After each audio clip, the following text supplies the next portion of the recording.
All right. Good evening, everybody. Sonny Puzikas here with Let Us Attend episode number 18. And today we have a very special guest joining us. It's probably going to be quite a substantial and serious conversation. Uh, some people may get some information that they haven't heard before. You certainly will get knowledge. I've known this special guest of ours for some time. We have had quite a few productive conversations about things. Always enjoyed talking to this gentleman. Absolute wealth of knowledge. Uh, so participate. Uh, get your questions ready. He is about to join us. But before we go there, tonight, just like every other night, we have sponsors. Our main sponsor is Ammo Supply Warehouse. These are the dudes, mainly one dude, Butch Becker, my brother Butch. Uh, Not only they sell Freedom Seats, not only they take care of their customers. These are the dudes that go and train. They train, they attend, they learn, they know what their people are about, what are they looking for. Service is impeccable, shipping is quick, selection is good.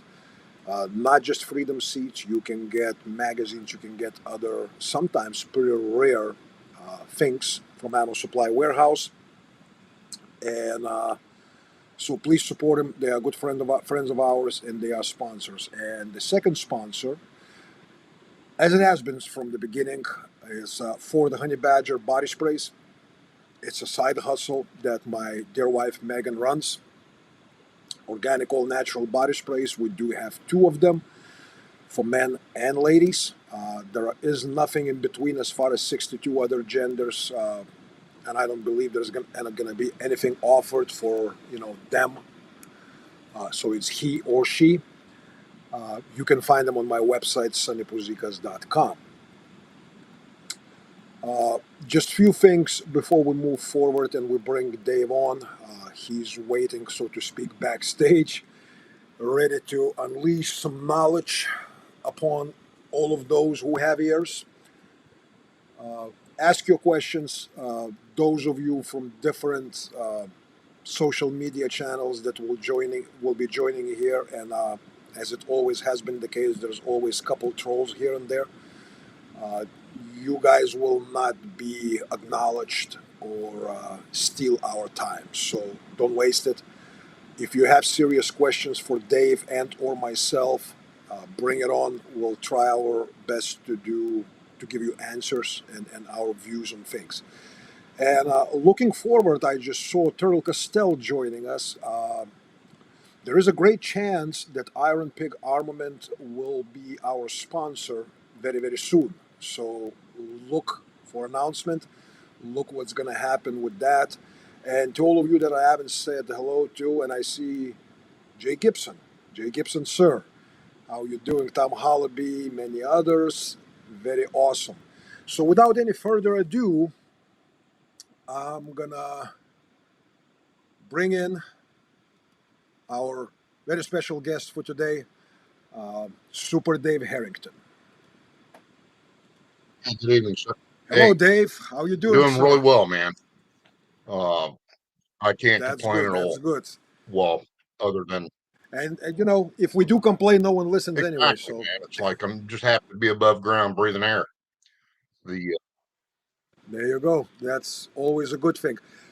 Guys, if you don't mind, before we start going into the topics and things like that, give us a thumbs up or whatever it is as far as the quality of audio, video, and all that stuff, so that we can adjust if needed the volume and other things before we go into things. Josh DeWald, hello, sir. All right, Dave. Well, this is not for my right, benefit, but this world is funny. You've been around forever, basically. You are definitely an old timer in this field, in this industry. Surprisingly, there are people that not only some people don't know, let's say, who I am or some other slightly younger fellas But some people go like, yeah, I heard Dave's name, but who is Dave Harrington?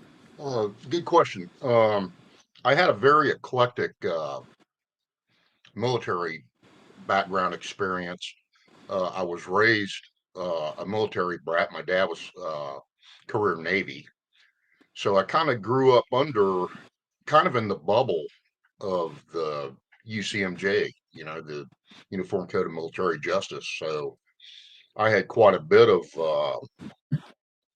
I guess you could say, military bearing before I even joined the military because that was, exactly how I was raised. I went into the service.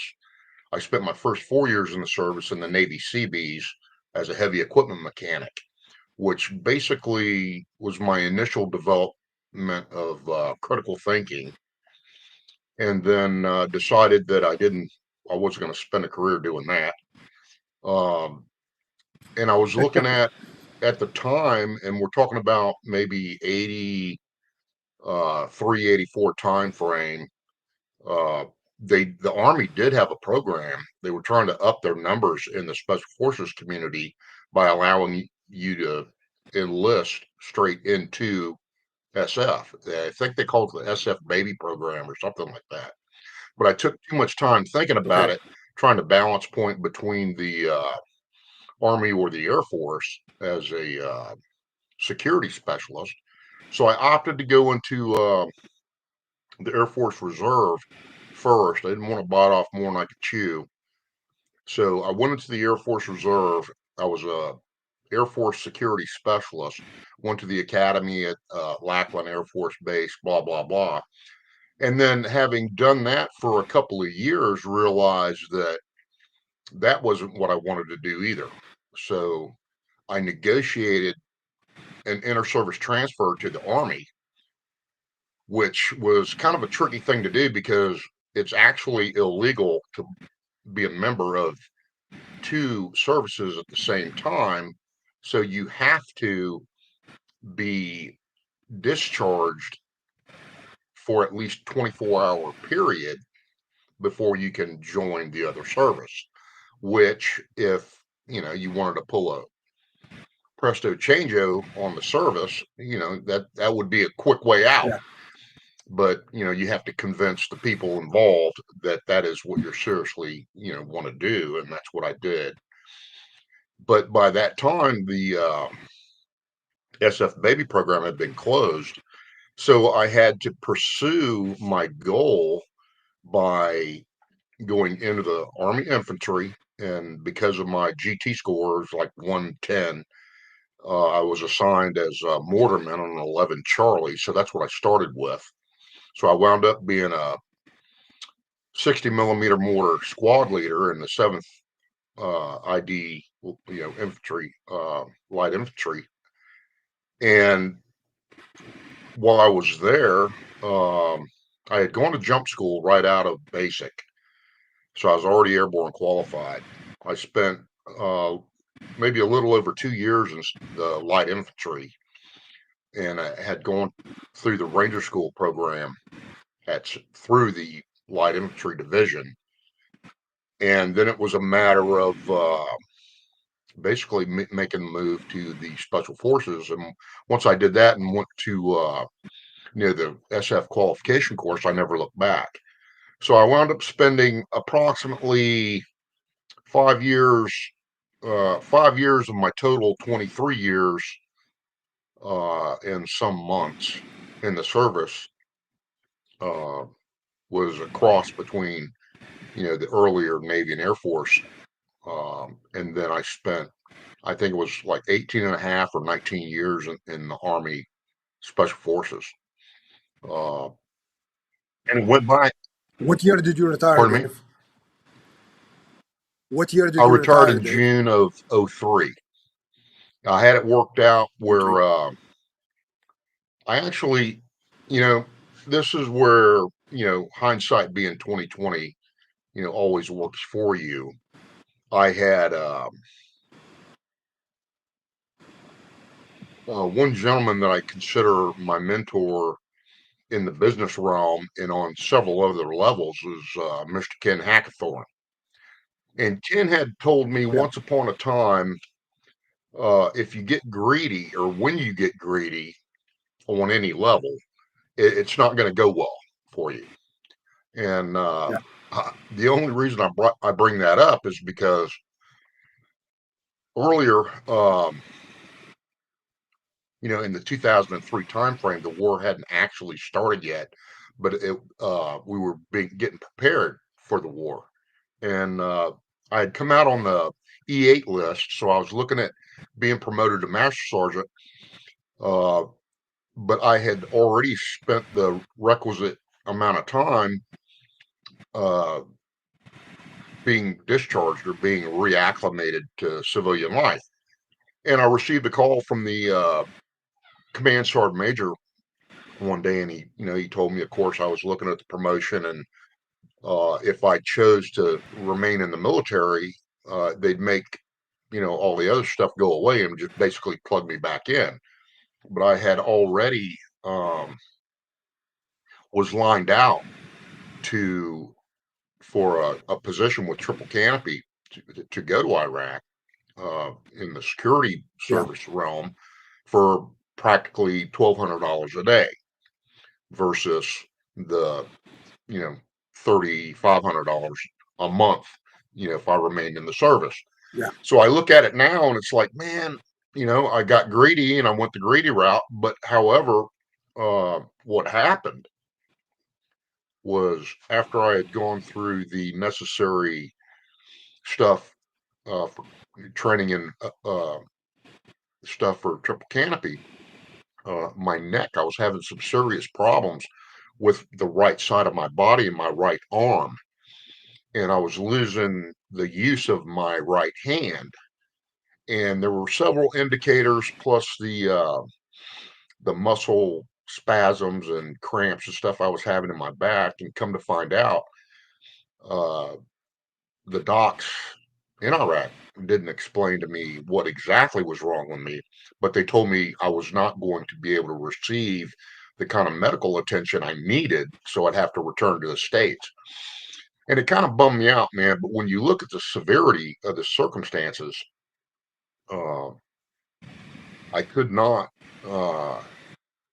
put my teammates at risk because I was unable to function at 100%. And Yeah. so I did return to the States 2 weeks to the day I got back. Uh, I was on the table for 9.5 hours having my neck replaced because what the problem was all of the discs in my neck were herniated to the extent that they were pressuring off my spinal cord, affecting the nerves to the right side of my body.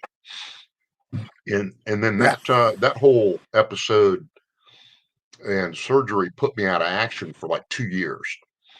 So recovering from that was difficult. But then there was the reality that I was pretty much done in the contract realm because nobody would hire me due to the extent of the surgery that I had done. So basically, I was like a medical Yeah. liability or looked at as a medical Yeah. liability. And it took me a while to figure that out for myself because basically it's illegal for anybody to tell you that or say, be discriminated against. But Yeah. that's what that was the decision point where I decided, well, I'll just get into the training business for myself because I virtually have to. I really didn't have any other Yeah. choice. So that was about 2005 Yeah, or so. 2000.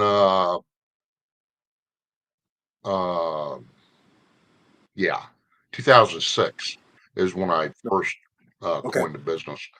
But Got it. and then it's been a matter of staying on the radar screen over the years because of the medical attention that I've needed or required since then. Because of my service time, it's very hard on you Yeah. physically. So I've wound up.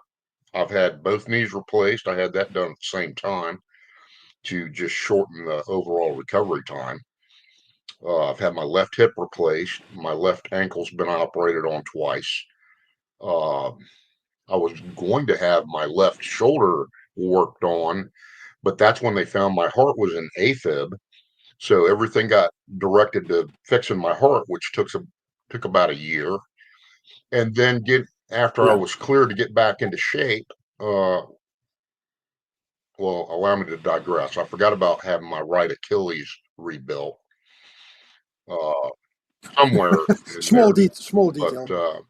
and now the only thing that's keeping me kind of off the radar screen is my left Achilles, recovering from my left Achilles. I Yeah. kind of did too much too soon and tore the tendon again between the contact points of the heel bone. So basically, right now, understanding the seriousness of my circumstances, I have to do nothing on purpose, which is extremely difficult, Yeah. and allow my Achilles to heal properly because I know, I have done a little much too soon and put myself, right where I'm Yeah. at, or that's why it's taken this long. Well, again, it's not surprising that you would do too much too soon. Right, Knowing what I know right, about you, but yeah, as we age, you kind of go like, there is a virtue to patience. There is a virtue right, to, exactly. you know, Sometimes, sometimes you have to take yeah, it easy. sometimes having the discipline and the pain tolerance works against you. So, and that's Yeah, about it where does. I'm at. It certainly But does. then I've had a really good. I'm kind of my own worst enemy in respect to promoting myself or self promotion, however you want to describe that. But pretty much, I've worked by word of mouth uh, ever since over the years, simply because I did have a website once upon a time, and because my lack of technical ability or technical affinity, uh, Expertise, it yeah. rapidly became unmanageable for me. So I shut it down. And that's pretty much how I've done business over the years, just by word of mouth. And of course, getting knocked off the radar screen due to medical problems and, surgeries, recoveries. Yeah. Um, what's amazing is, if you're not current, you have to fight your way back onto the radar screen, kind of. You know what I mean? And I'm not taking it as a negative, but what surprises me is how fast you can be overlooked or forgotten, you know? Uh, Dave, and that's the funny thing because in this age of social media and Insta famous, the Instagrams and all the other stuff, it's like there's so many dudes that they just make almost like a decision. Well, I want to right, teach, right? And they become instructors overnight. They are pretty savvy with social media. They have a good grasp on how to work the matrix, so to speak, what time to post, what catches on. They do this short, 90-second short clips to capture right. attention. And it's not that you're getting forgotten or whatnot, but like a lot of old voices, I think that they're being drowned out in the noise of, so many people flocking into That's a this, very good point. and it becomes kind of like, Yeah, that's an excellent yeah. perspective. So Yeah, I've never considered that. that's I noticed that myself over the years. I never like scrapped my social media presence or my website or whatnot.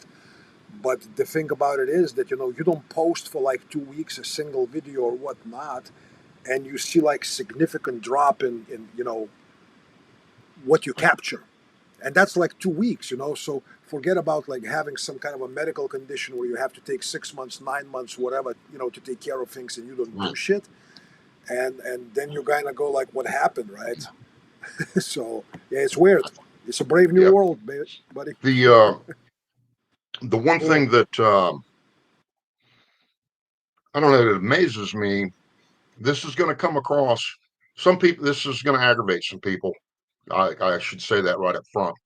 But what is the difference? And this is an individual question, and everybody has to ask themselves this in respect to training or practicing. What is the value of each?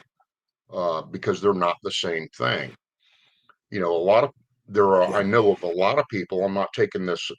Um, I'm not indirectly kicking anybody in the balls. If you can afford to attend, training gigs on a regular basis, at least once a quarter, uh, there are examples of guys that because they can afford to do that, it's like they consider that not just a learning opportunity, but they consider it their practice, which is not realistic because, a I've big come into mistake. contact with some guys over the years and worked with them, say once a year, but they never get any better because, it's kind of like, hey, dude, I would have expected you to have improved from the last time we interacted.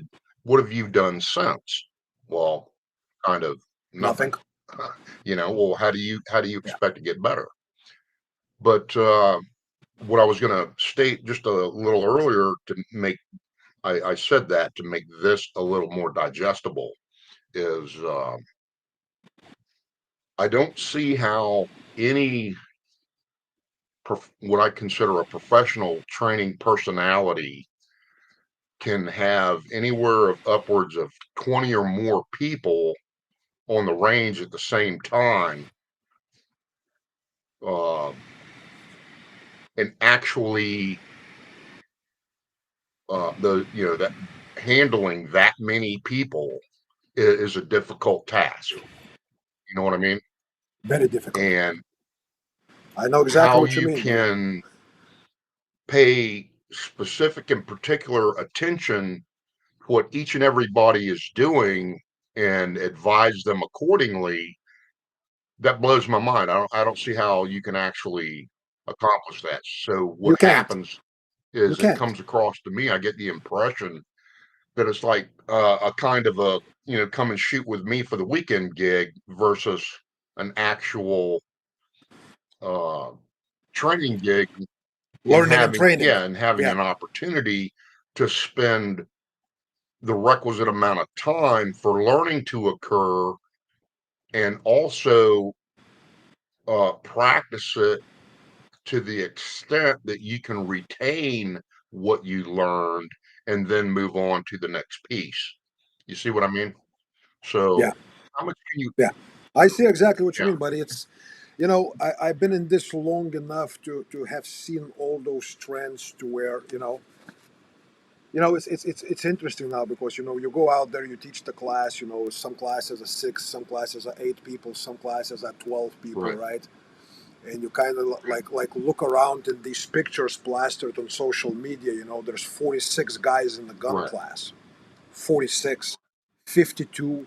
right, I've seen those classes, and I go yeah, like, if this was like I don't know, like some kind of a relatively narrow topic of combatives with no weapons, right, right? Like jujitsu, let's say working on something like that. So if I have like six of my most senior students there that would be like assistants and working right, with things, you can go like, maybe it's okay.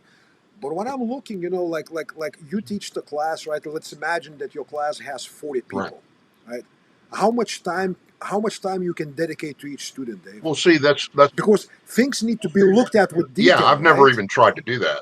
My max Yeah, is my absolute max of working with a crew, so to speak, is anywhere from 12 to yeah, 16. That way, worst case yeah, scenario, uh, when I get to some of the more difficult um, firing exercises, individual firing exercises, I can run two yeah. orders and still be able to control that.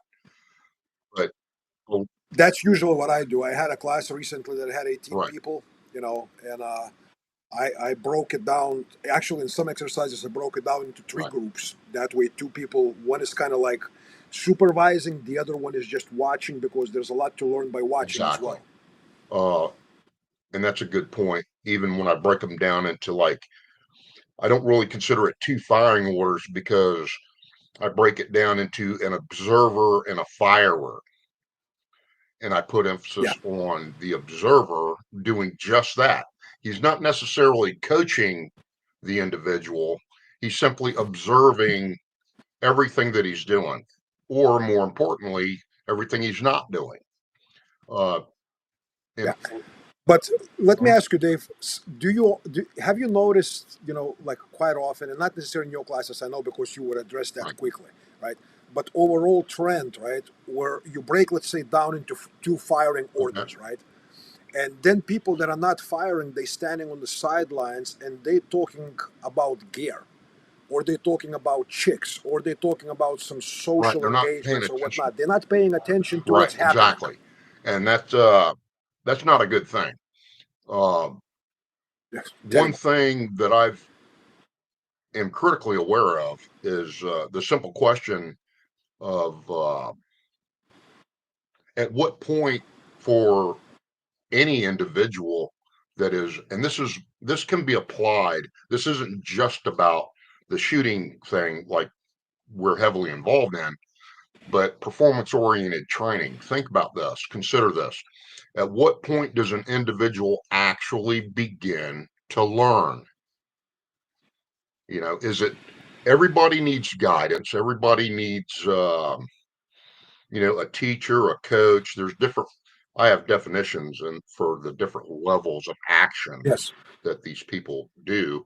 But from a standpoint of performance oriented training, just to cut to the chase, the point that the individual actually begins to learn and improve upon what he's trying to accomplish is the moment the individual becomes self aware. And what I mean by self aware is that they develop the ability to, understand, pick a task, any task, but they pick that task and they can sequence that task properly, mentally Yeah. and physically. And then they have the capacity, the mental capacity to pay attention to what they're doing while they're doing it. And when they accomplish and do whatever's necessary to accomplish that task, Yeah. whether things go well or not. And I'll explain that point, why that's so important in just a second.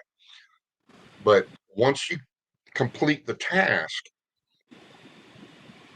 you are able to basically critique yourself.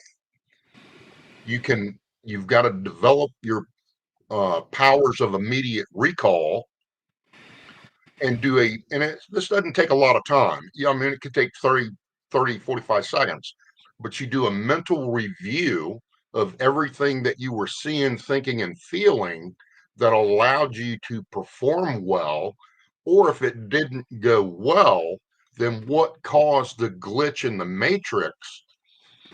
And so you can understand that better and maybe shift a little emphasis there to clean up that specific uh, part of the sequence to allow you to perform the overall sequence more efficiently the next time you do it. And it's just becoming self-aware to the extent that you can provide yourself your own critique. You don't Yeah. need somebody on the outside observing, not all the time, someone on the outside observing and critiquing you, but how well, this is a question everybody should ask themselves, how well can they actually remember exactly what they were seeing, thinking, and feeling based on what they just performed and Yeah. be able to break it down? Like It's one of kind of my like somebody, teachers, one of my instructors, 20 some years ago, he used the phrase that I kind of borrowed and stole from him. And he said, within the learning process, you should never be doing things faster than you can articulate what you're doing as you're doing it. He right, goes, if you go any faster and you cannot articulate each step of the way, and like you were saying, both good things that you're noticing. Okay, this is working because of this. This is right, and then something falls off the cliff, and you go like, I can reflect why it happened, right? Because if you working too fast in the learning process to do that, and that is not something that you can articulate, notice, understand, comprehend, is there really a learning process going on? Exactly. Um, I don't know what's going on with my eyeball, but it's burning for some reason. Check this out. Providing yourself a self critique. You're talking about speed of performance. Um, Another critical aspect of what we're talking about is how coordinated are you? We talk a basic uh, example is, can you chew gum and walk at the same time? That's as simple as it gets. But normally, you got to consider how things work. How do you act, or how do you uh, make a decision in respect of what needs to be done? Well, in real time, you have to be able to collect information. Well, how do you do that? Well, as a human predators, we collect about 90% of our information visually. And then you have to prioritize, you have to collect that information in real time, prioritize it, and making a decision in respect to what or how you are going to act on that information, and then execute. So in that process, there's a decision point. Well, once you come to a decision, how much time, this is what I'm talking about in respect to your mental and physical coordination, how Yeah. much time transpires between the decision and the action? And we're not talking about a lot of time here, but you got to break it down to understand the process. Based on your uh, learning is learning, but once you learn, you have to practice. What Yes, sir. you achieve, what you achieve through practice is ultimately the goal for practicing is mental and physical synchronization. You can be coordinated all day long, and that's cool. But the goal is to practice a task or multitask, a series of tasks, to the extent that there is no lag time between the decisions you make and the actions you take. The decision you make is the The action action you take. you take. Yeah. There's no lag time there. And the only way you can get there is through practice and repetition of the action. Some people use terms like, yeah, I just go on autopilot. I don't agree with that at all. No. You have to be consciously switched on at all times. Um, Now because let me ask you a question since you say that, yeah. Dave. Mhm. I do use a term that certain baseline skills, let's say like thing that a lot of guys do with the pistol tap rack, right? Right. They go bang bang click, they tap and rack, right? Uh, a lot of guys with training, they perform it pretty much, you can say it on autopilot because they've done it so many times that that overall movement is basically has achieved level of automaticity. You know, You know what I mean? They don't have to think after I do this, it has to go here. It became kind of automatic, right? I right. personally But don't have problem to develop automaticity to a certain degree in the baseline functions. But when it takes to the tactical decisions, implementation, and reacting in real time, not reacting, but responding in real time to what's happening in front of you, I don't think autopilot is possible because right. the That's not this. variables are. I understand exactly what you're getting at, man. And here's my response. That's a perfect example, by the way, to explain this. When you see somebody apparently um, they're on autopilot because they just performed immediate action, But the simple fact is, in order to perform immediate action, they had to be consciously aware that the firearm failed to fire, right? Hmm. So the actions, that's what I was talking about just a while ago about being mentally and physically synchronized. Yes. Uh, some people made this, I think, saying, well, we just do that subconsciously and compare it to driving. Look at all the conditioning that goes into driving a vehicle. There's active decisions, and then there's things that you just do normally because you've done them a million times. But Yeah. people describe it as autopilot. Now, I just don't agree with the verbiage. But that's the goal of practicing to the extent.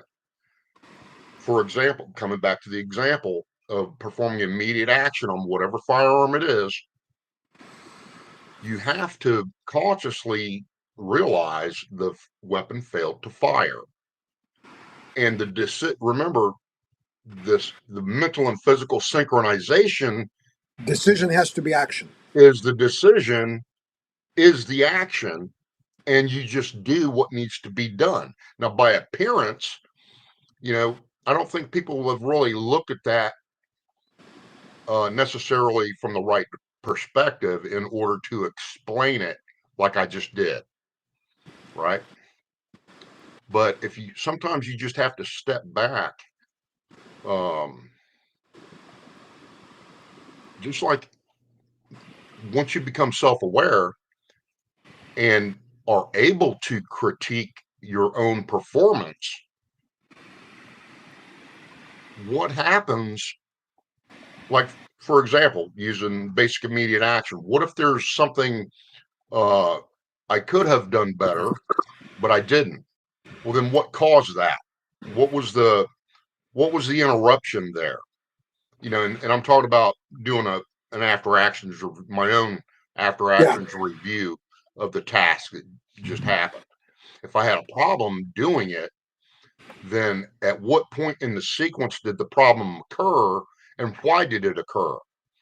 Because that's what I want to identify to prevent from happening again, if it's possible at all. Sometimes things happen just because they happen, and there's nothing you can do about it. Which brings me to something I wanted to speak to earlier, but I guess now is the perfect point in time.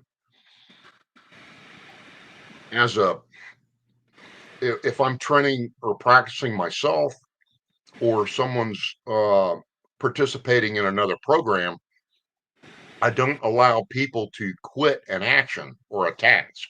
Once you commit to the action or performing the task, no matter what happens, you don't quit until you successfully accomplish the task.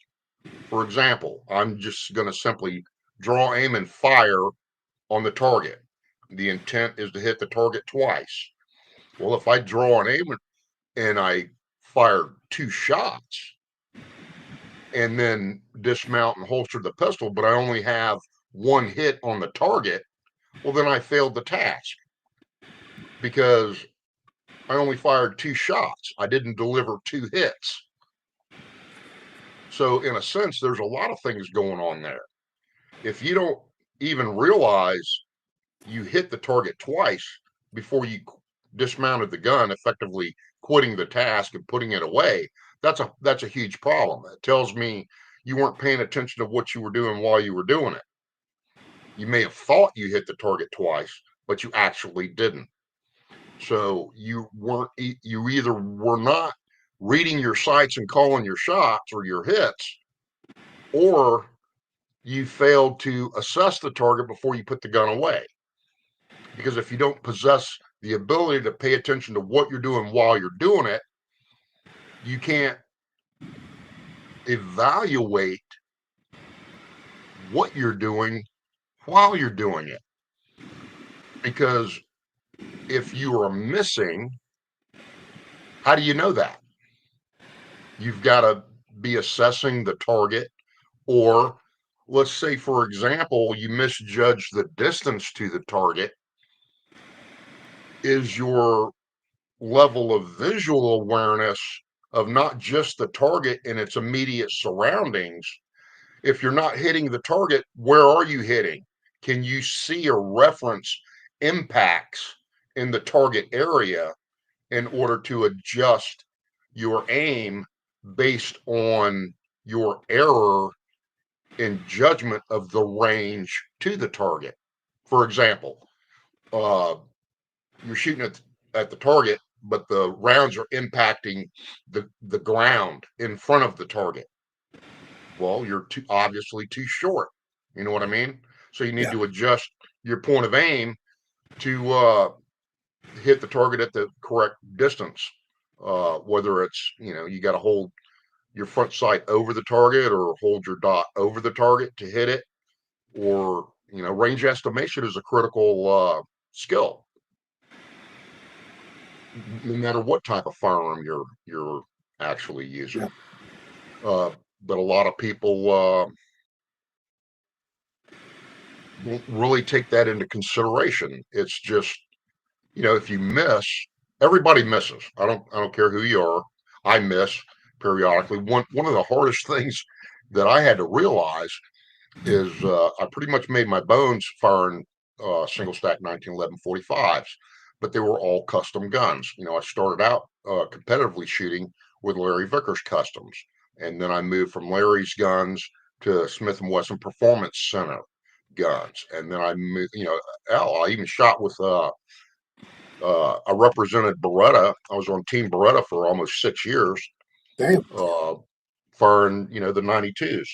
Um, We can't show it but when I during the live streams. If we show it on, we're getting immediately canned on YouTube and possibly Facebook, so we cannot show any of the actual things during the live streams. understood, understood, no worries.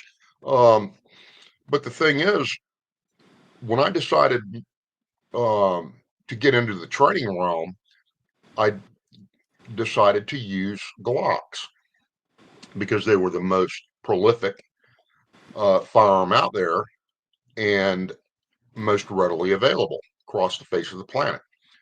So that makes battlefield appropriation that much easier to adapt to if it Yeah. comes to that. But one thing that I didn't immediately understand was how many or how much I enjoyed the accuracy delivered by custom 1911s and match grade ammo. Yeah. But the reason I chose to go with Glocks, and the only thing I did with Glocks initially was a good set of sights.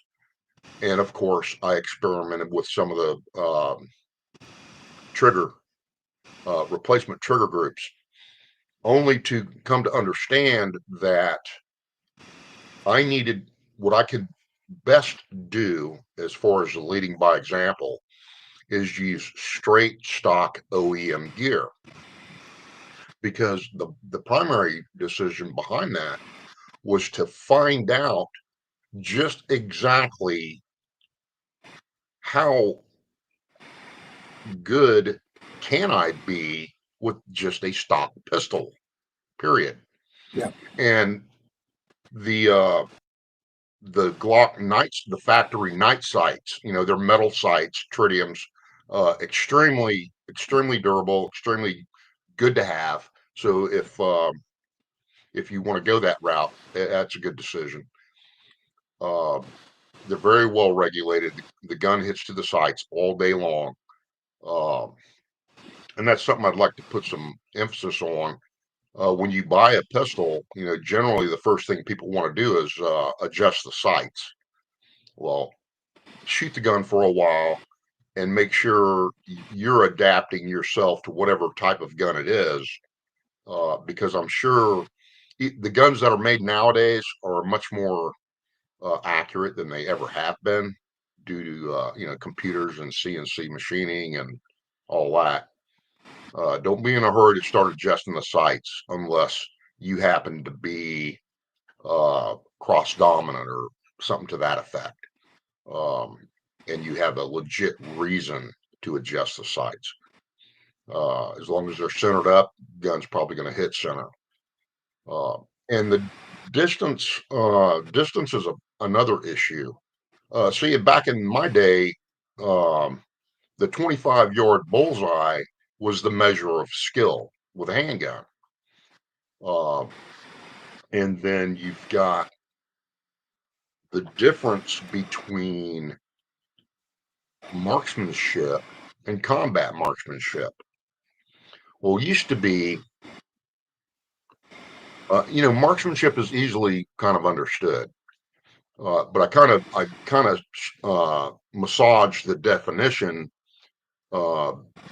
myself, and my definition of marksmanship back when my first go round at the John F. Kennedy Special Warfare Center in the capacity that I was working in, marksmanship equals the ability of an individual to apply the principles of marksmanship to a firearm and produce an acceptable shot group.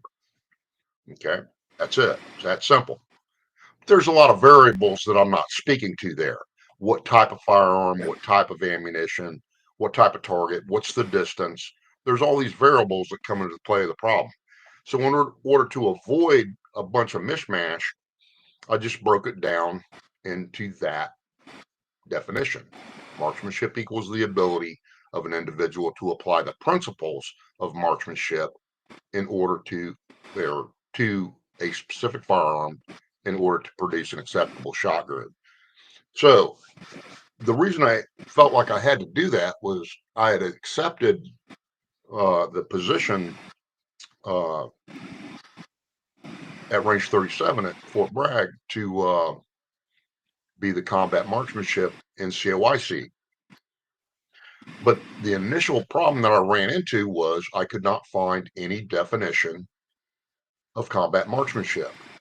And I mean, from a historical standpoint, if anybody out there knows of any earlier, I coined this definition in like maybe 92, 93 time frame. And what I did is I was like, one, how do I do it in the first place? But the bottom line is I had to, how do you explain to somebody what it is you're going to teach them how to do if you can't explain what it is in the first place?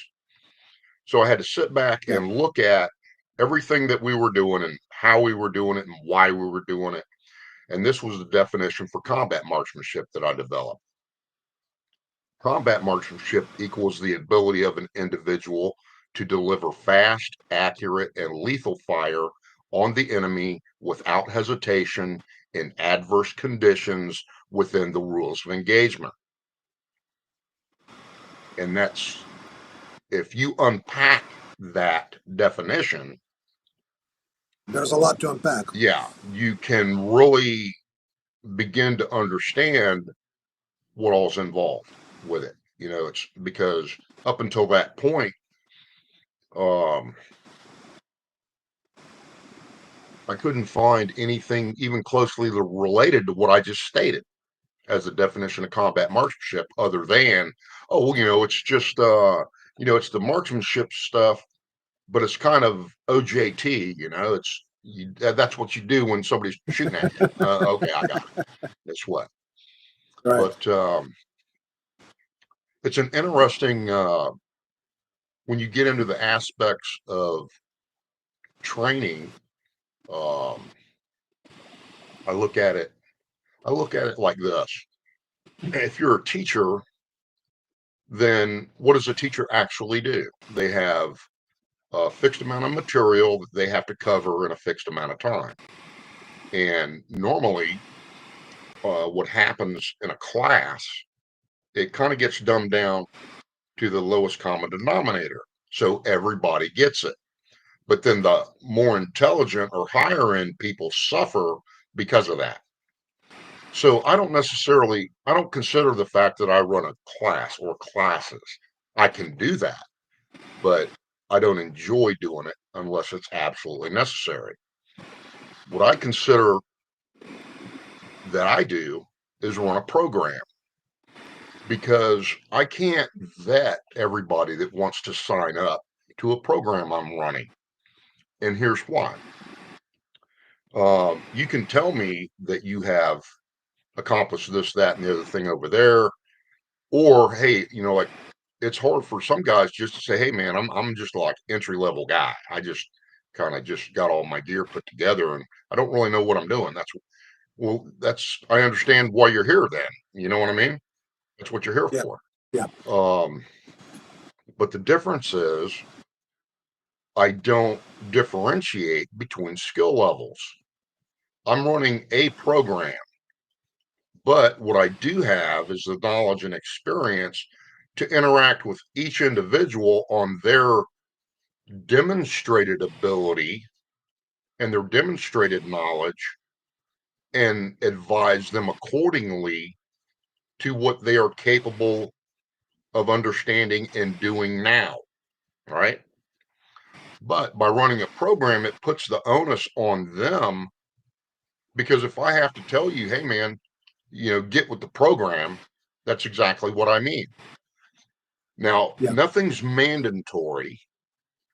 And I encourage people to, if they feel like they're in over their head, let me know that. If you don't feel comfortable performing this specific exercise, tell me that. You can hang back, observe, watch, get a feel for it. And then when you're ready, let me know and I'll put you in the mix. See, that's the difference. Uh, I don't really let anybody opt out until they've had the exposure that gives them the confidence to perform the exercise within the safety parameters of the exercise. You see what I mean?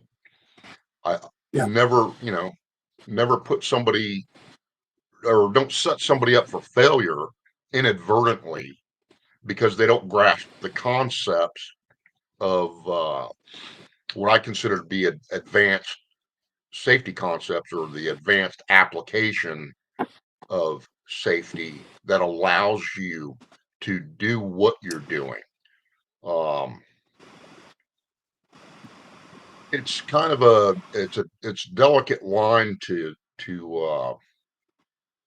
balance on because what is muzzle awareness? How is it applied? Uh, is having someone face up range, you know, a negative versus a positive in respect to what you're trying to accomplish? A lot of the things that I do on the high end of or on the high end or the tail end of a program are simply choreographed firing exercises. But the success of the firing exercises relies on everyone to do the right thing at the right time, every time, to ensure everybody's safety. But if you were on the outside looking in, it would look like total chaos. Yeah. Whereas the participants understand what they need to do, how it needs to be done, when it needs to be done, and I provide them with the opportunity to actually do it in order to experience it. Um, so in a manner or in a my way of looking at it is I use the body of the program, the body of the participants, and I actually create the working environment with them. And so they can experience what it is, um, basically to become aware, Yeah. give them an opportunity to become aware and think on their feet. Because the thing about it is, a lot of people think, I guess a lot of people, I shouldn't speak for everybody, but, there is kind of the perception that, you know, you've got to be uh, super, beyond the realm physically fit. You've got to be the best shooter on the face of the planet. You've got to do this, that, or the other thing over there to be a team guy or, to work in spec ops. That's not the point. The point Yeah. is what's your mental capacity? Can you think on your feet? Can you rapidly be exposed to something, comprehend it, and then in turn be able to apply it at an acceptable level or at a higher level? You know, it's what you got going on between your ears that makes you a good Yeah. team guy, you know, because Yeah. A while ago, I made Dave. I made this funny meme where I said, I put number one here, I put number two here, right, and I said these are the two most important everyday carry items that you have. It's not what's around your waist. absolutely, absolutely. Um, what is your level of self-awareness as it applies to going about your daily business? You know, I'm Yeah. constantly, and it's something that I've learned to do. This is difficult to describe, I guess, because in a sense, there's a lot of American civilians that have never had to um, survive an environment. For example, um, I wound up. This was an absolute necessity. There's one basic Army rule you should never break. Always use a two-man rule, right? And but I wound up having to go against that, and I was like, I don't know, 600 kilometers from what I would consider the nearest friendlies in Africa, and I had to not just be aware of what was going on around me, but I had to be able to project my awareness um, based on where I was going and the vehicles I was in, the vehicle I was using. Uh, and when I got to where I was going, it's like a never-ending process of not just doing what you're doing while you're there, but it's like you're dual tasking your mind to pay attention to your surroundings, 360 degrees, because your survival requires you to learn how to do that. You Yeah. understand what I'm saying? Yeah. And even in the States, there's places where you should or should not go, and times of the day that you shouldn't get caught in some areas and all that. But what happens and how do you deal with it if you find yourself in those circumstances? You understand what I'm saying? Yeah. Um, it's difficult to describe um, the So let me level of ask. mental Let, preparation. yeah. So let me ask you, Dave. You were talking earlier about like someone looking outside in some of your things that you do in your classes. They would Right, go. They would go like, "This is absolute chaos, mayhem. This is dangerous. This is unsafe, and all right, that." Yet people who doing it, for them, because the parameters, the metrics, everything was explained, they went through certain steps to get there, right? They right. not per se breaking a sweat, like mentally they're going like, "Oh my god, I'm so close to dying," right? So No, no, not at when all. people talking about, let's say four golden safety rules, right? Right, And somehow magically those four golden safety rules printed out on the paper, on the big poster at the shooting range, supposed to be what keeps people safe. Would you say that actually pushing people in a controlled environment, going with the program, to right, kind of push their ability to be able to self-reflect, be self-aware as to what's going on as things are changing rapidly, that actually has a higher percentage impact on those people becoming safe versus just going like, "Oh my god, your pistol was not exactly that way, it was 5 degrees this way." right. You're exactly correct. The um, have you ever seen someone like do something or they're conditioned by let me expand on the point that I brought up earlier, and maybe and this will help. Have you ever seen somebody that's conditioned like range conditioned where nothing goes well, so they stop action or quit performing the task, right? Yes.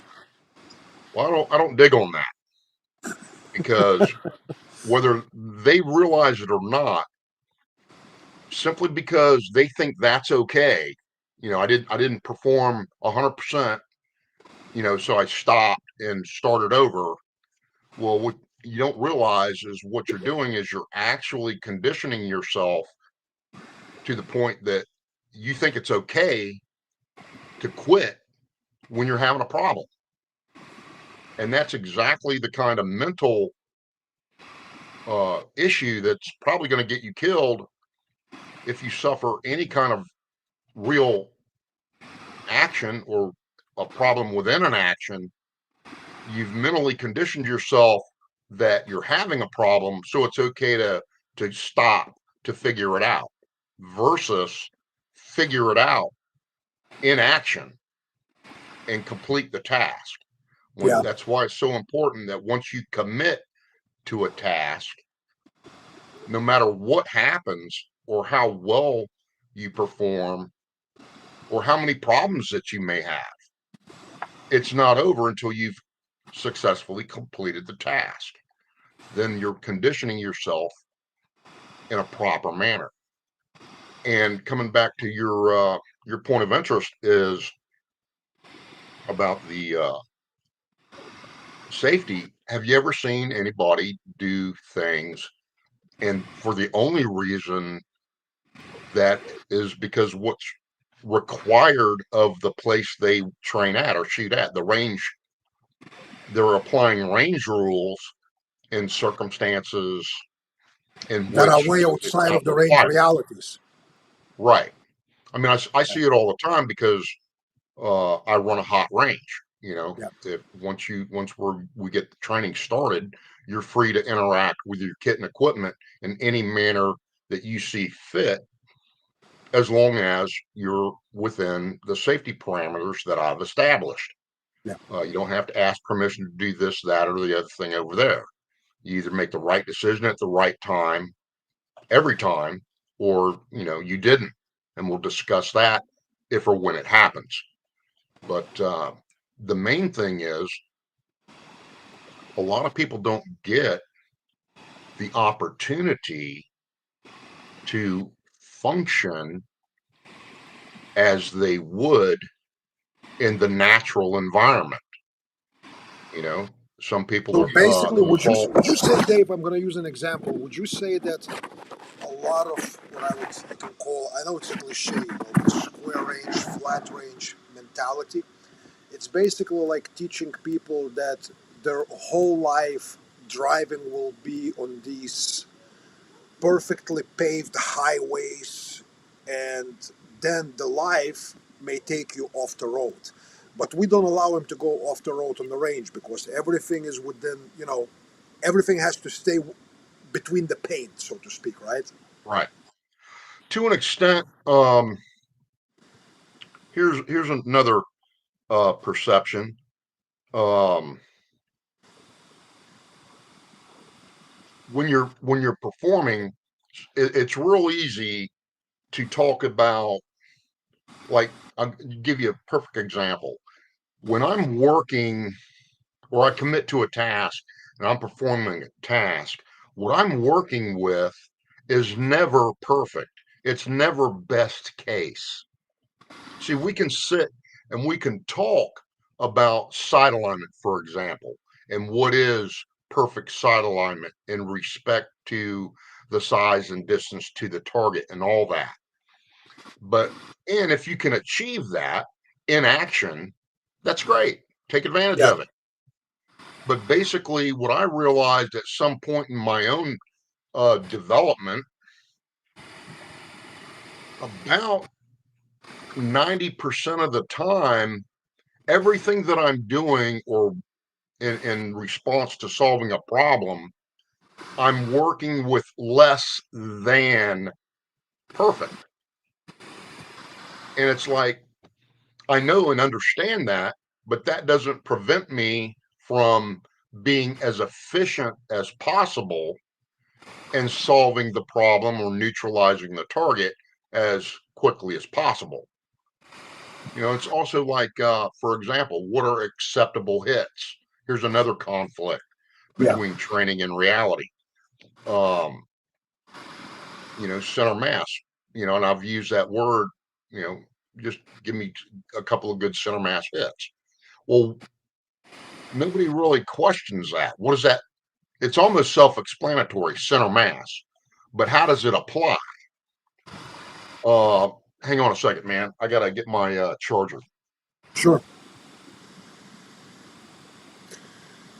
Well, folks, I did warn you that when talking to Super Dave Harrington, it is like drinking from the fire hose. Uh, me and Dave have spent some time over the years in deep conversations.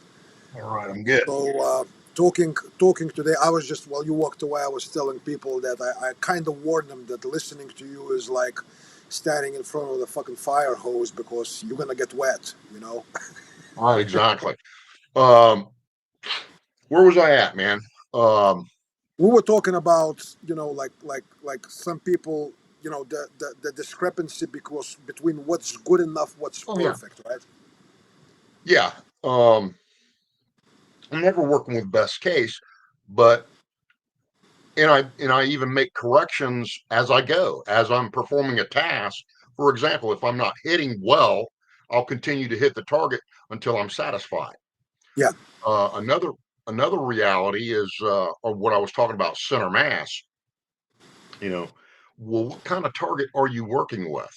I think the original reason behind center mass is that applies no matter what the size of the impact area is, simply because if you choose to aim center mass, then any errors on your part by choosing to aim or your desire to hit center mass improves your hit probability. You follow me? Yes, sir. But what happens when you start working with reduced size targets? Sometimes I call them, high percentage targets, like a nice, clean, full silhouette, or a low percentage target that might just be, like half a head peeking Part of out a from shoulder, a piece right? of, exactly, part of a shoulder, maybe a knee Yeah. and lower leg sticking out from behind a piece of cover. It's What still is the it actual still has target? it still has a center mass. Exactly. So that's the importance of understanding.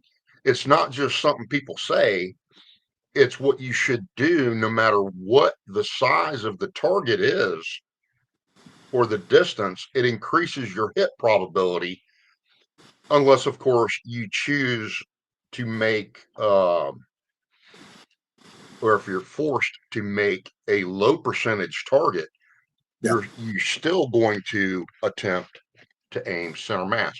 Something's going on with my computer, man. Power wise. Hang on, let me check this connection.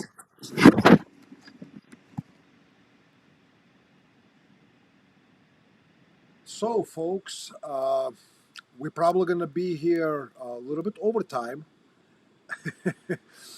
which is pretty much I knew it when me and Dave spoke that this is not going to be a 60-minute thing. I think only once Right. in our lifetimes when me and Dave talked it was under 1 hour, but most of the time when we talked it was closer to 2 hours. So Yeah, no worries. I don't understand why. is it not charging or something? No, I plugged it in, but my low battery thing keeps popping up. I don't know, Huh. man. It's technical stuff. But the the bottom line is, it's very interesting, and it has been interesting for me in this recent downtime that I've had to deal with my heart and my Achilles issues. Is at some point, I don't know what point it was, but I became aware of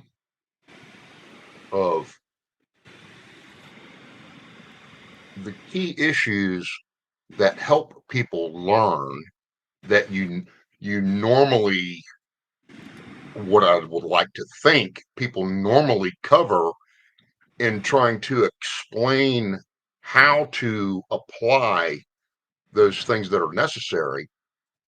Um,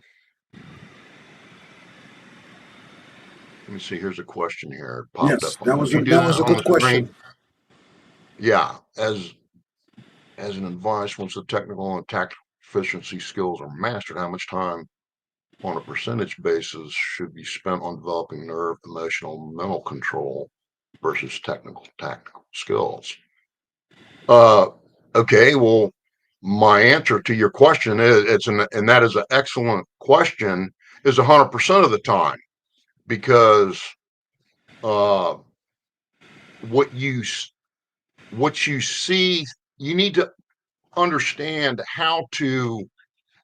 I think this will certainly answer your question, but the piece that you're missing, with my answer being 100% of the time, is you need to learn how to pay attention to everything that you see, think, and feel.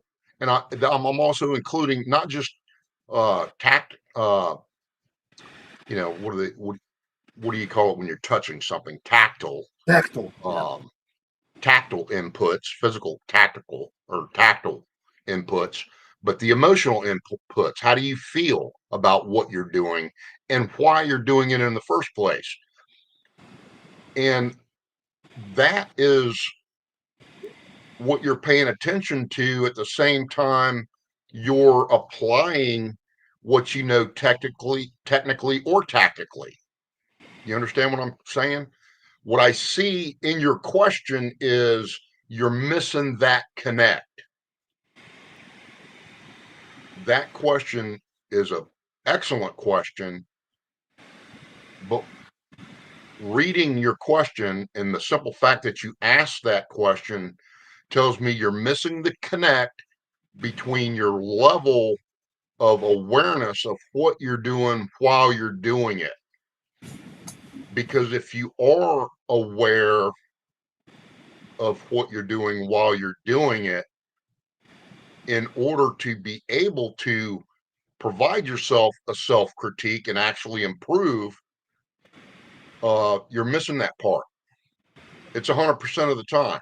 What you need to blend those actions together, because that is the beauty of becoming self-aware. And another way of describing it is like, when you're watching some young buck finally get it, and it's like, bing, the light bulb comes on. You see it, you know, and not only the way he interacts with his kit and equipment, the way he conducts himself physically, the Yeah. way he performs. And another thing about performance is Hey, Dave, keep how do you? talking. All my dogs are barking, so I'm gonna step outside to make sure everything is Yeah, okay. But you keep go ahead, talking.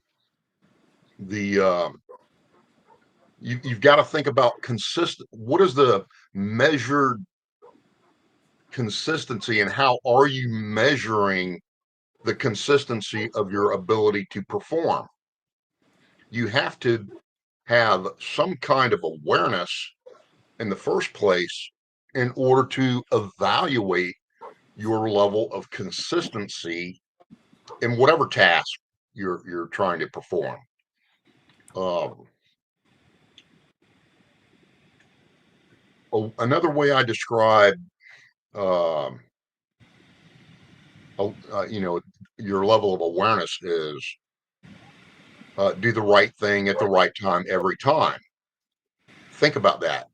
That's extremely difficult to do, but it requires you to develop the necessary level of discipline in order to do that. And you can superimpose that action of doing the right thing at the right time every time over every aspect of your life. And when you look at it from that perspective, it can become difficult to do.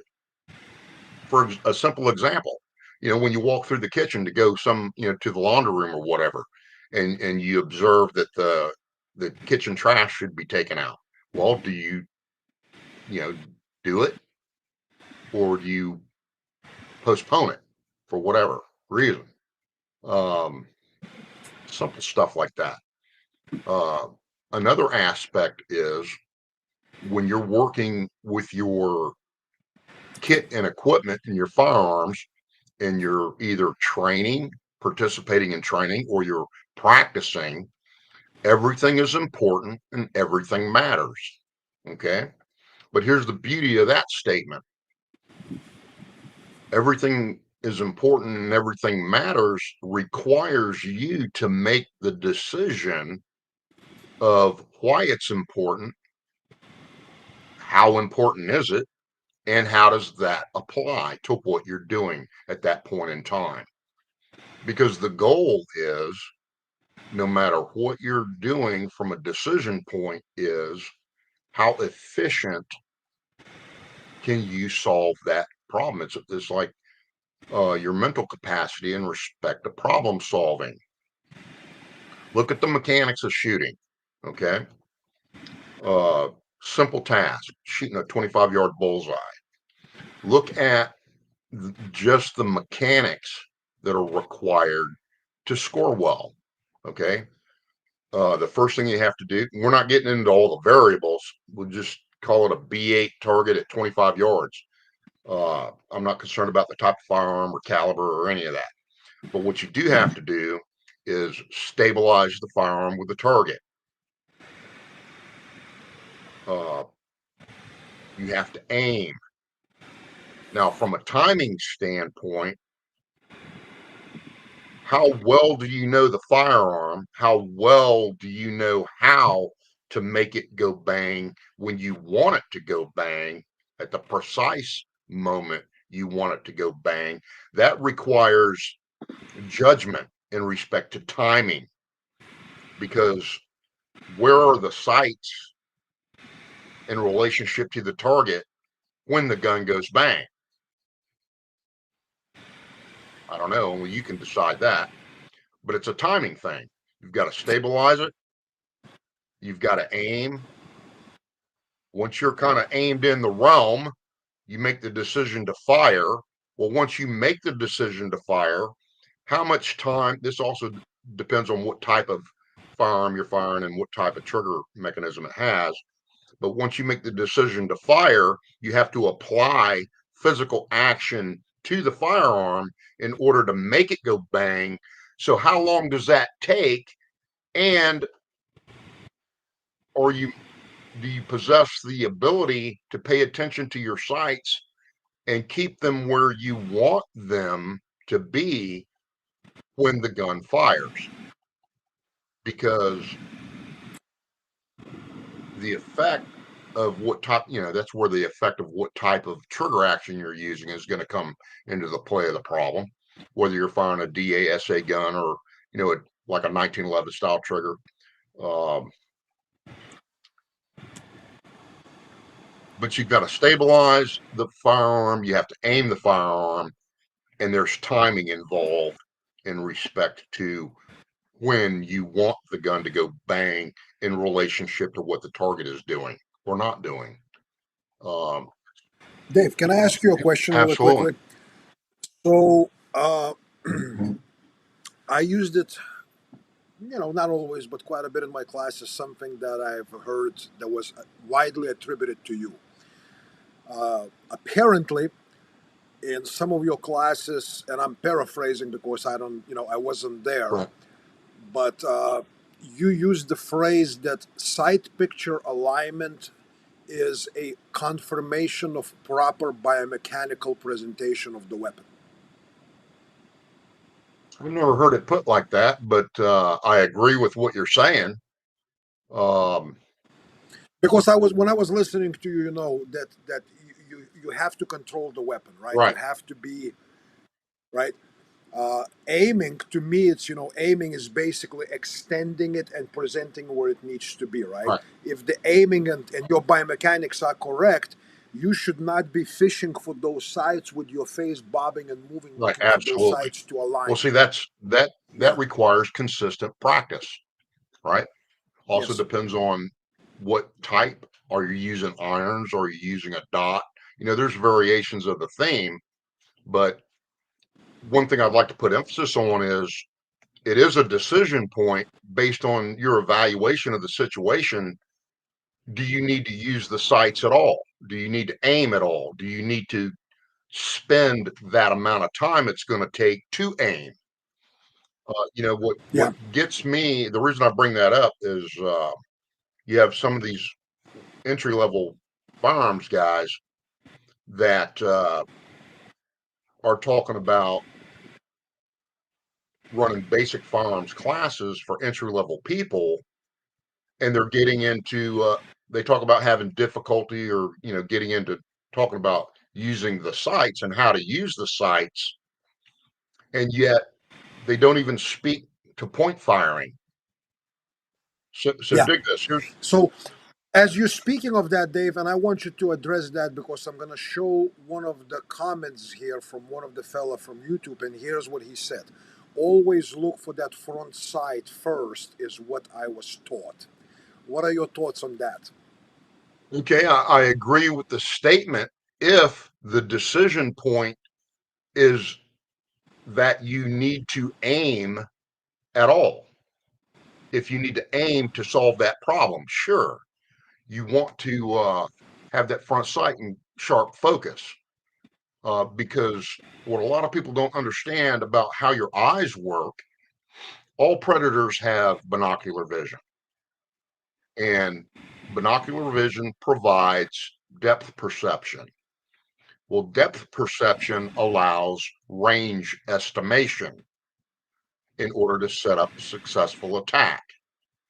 So, knowing that whenever I look at something and focus on it, I automatically center it up in my field of view.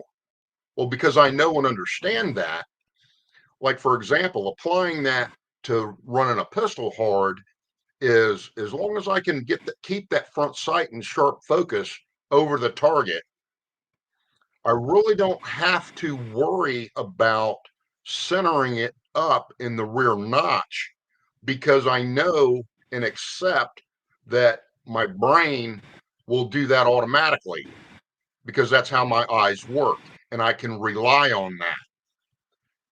When you start seeing, and here's the example of target analysis. If you wind up cutting the target vertically up and down like this, that tells me you need to pay a little more attention to the balance of the top of your front sight with the top of the rear notch and the rear sight.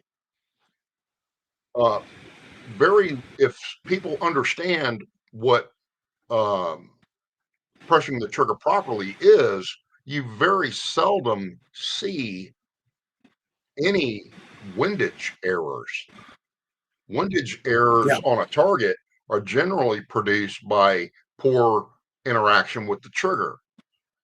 So when I see somebody vertically cutting a target, I'm okay with that. And I don't have to speak to them about interacting with the trigger, but I put emphasis on balancing the top of the front and rear sight to prevent, the vertical cutting or the vertical pattern, so to speak. Yeah. Um, but here, let me digress back to the point firing thing. When I if I'm working with a small crew of genuinely entry level people, like first time gun owners and people that need to Yeah. really know what it is they need to do. They need to know how to load their magazines properly, understand how the gun works, how to disassemble it and do a field clean, how to load the magazines properly, how to load the pistol properly with different uh, issues related to its type, make, manufacture, and all that.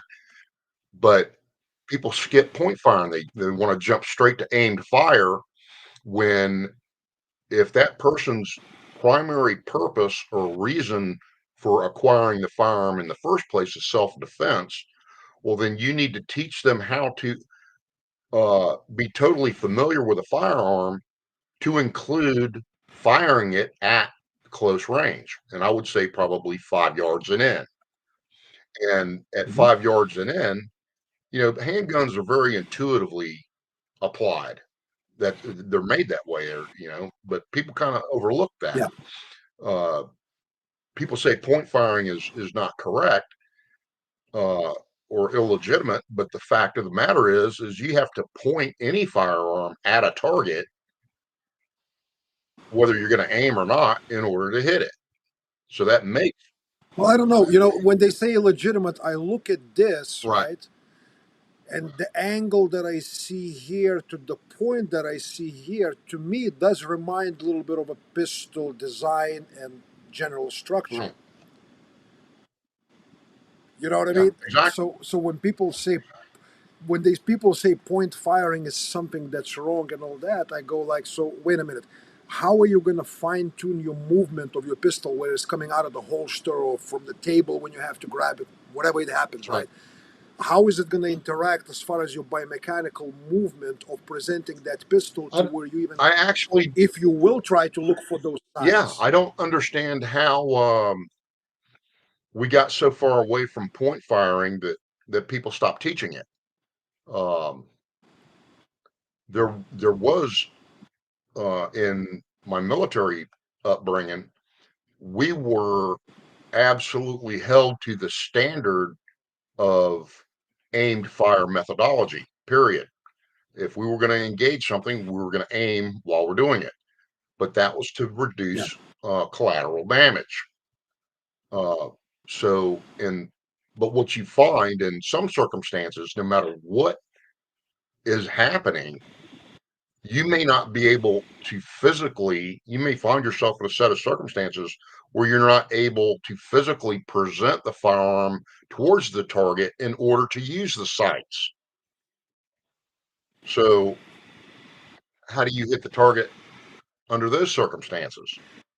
If you don't understand point firing, that may cause you to hesitate long enough to, basically what I describe it as don't teach someone how to spend the rest of their life aiming, especially, if aiming is not necessary or a necessary part of that problem. This is going to be a little bit controversial question, but I'll ask you that question regardless. Like in our industry, especially this industry of firearms and shooting and tacticians and operators and all that stuff, over decades now, I'm noticing that there's overall mentality of going like, I don't need no skills in punching people in the face. I don't need other hand-to-hand skills. I have a gun. I'm gonna just shoot him in the face. And this, I'm not even gonna argue that. Whatever. To me, this is it doesn't even deserve the argument. But my question is this: if the person who grows up in a relatively safe environment where you don't have to throw fists once a week because that's what life is, does he even have a general athleticism and general coordination for the movement to be able to present that pistol with the accurate movement for that point firing, because he never had to punch somebody in the face? So, if I You understand what see you're what I'm saying, you see what I'm asking, Dave? That a lot of gun dudes, they really have to develop, it's almost like a new skill to be able to point your hand and point at something. They never had like actual training or practice in real life to punch somebody in the oh, I face. understand What exactly what this you're getting at movement now. has to Yes, connect. yes, I understand that. Before I even, as an example, in my own upbringing or whatever, I was heavily involved in boxing and full contact karate back in the days when, in the early 80s, when the PKA, the Professional Karate Association, was like the national Yeah. organization. Um, But I was very well schooled in fighting and hand-to-hand combat stuff and all that. So it just kind of all builds on itself. You have to have um,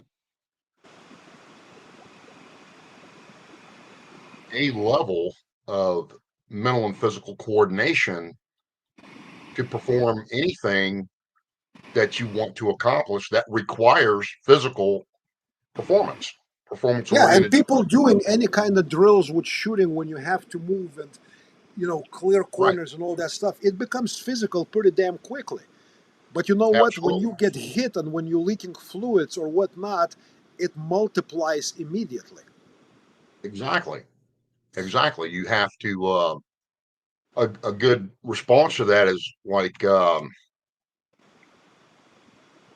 like I think Mike Tyson said it, everybody has a plan until they get hit that first time. Yep. Yep. Uh, and through my own evolution, one thing that I just recently spoke to a guy with the other day, because of I'm probably more dangerous today than I ever have been because of the number of surgeries, recoveries, and just age catching up with me. I'll be 65 in November, Yeah. and I no longer. It's not that I'm capable of physically defending myself. It's the simple fact that I will not allow a problem to go beyond uh, me going to guns first if I have to. You know what I mean? Got it. Understood. Or I guess another way to say it is I'm more likely to shoot somebody now before I start swapping hands with them. You know what I mean?